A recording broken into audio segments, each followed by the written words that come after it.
Hey guys, hope you're all doing well. Now for today's video, I thought it'd be a good idea to go back and examine some of the information that the DPG recently released on the Pteranodons. Specifically, the pterosaurs that played a major role in the Isla Nublar incident of 2015. There has been some development into what went down in Jurassic World that day, and it's something that I think adds an interesting bit of lore to this expansive series, especially in relation to the behavior of InGen's genetic creations.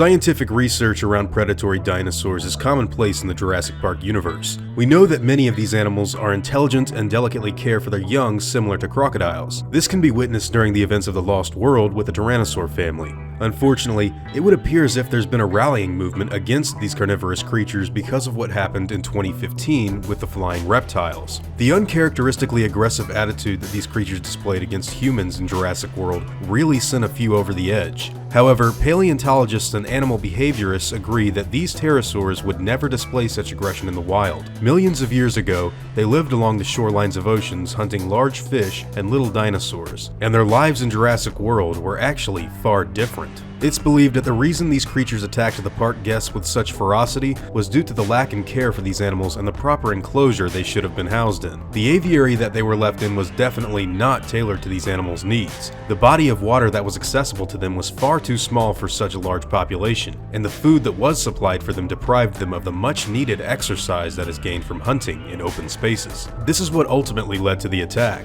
As soon as the Pteranodons and Dimorphodons were free, they instinctually flocked towards the biggest source of water they could in order to collect food and nest. And can you imagine how amazing the Jurassic World lagoon must have looked to them, especially after their immediate break for freedom? This tragic development cannot be blamed on the predatory animals being overtly aggressive though, and should instead be accurately addressed as a problem caused by the lack of human research and empathy, which has sadly led to widespread negative sentiment towards these carnivores. For this reason, the Dinosaur Protection Group has made it their mission to provide adequate help and shelter for all surviving animals on Isla Nublar. These pterosaurs and other predators that they share the island with are believed to have just as much a right to exist as the peaceful herbivores. Personally, I find this Dinosaur Protection Group revelation to be quite interesting, seeing as it provides us with yet another major flaw that was just waiting to go wrong in the park. And with the design of the Jurassic World aviary being somewhat akin to that of the birdcage from JP3, I'm sure a similar situation played out on Site B, with that genetic group of pteranodons living in isolation.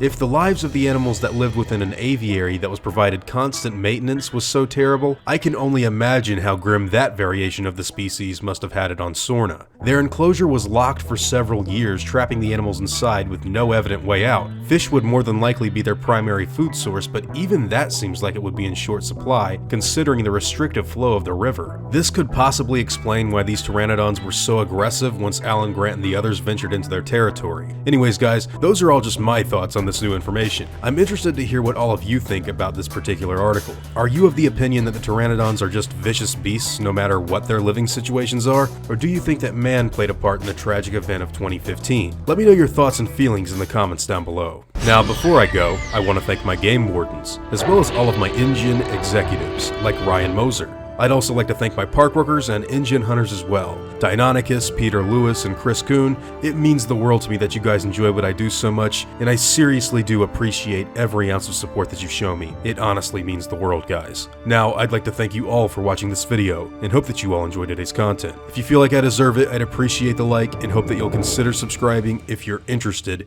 in hearing from me again. I'll see you all in the next video, guys. And as always, take it easy.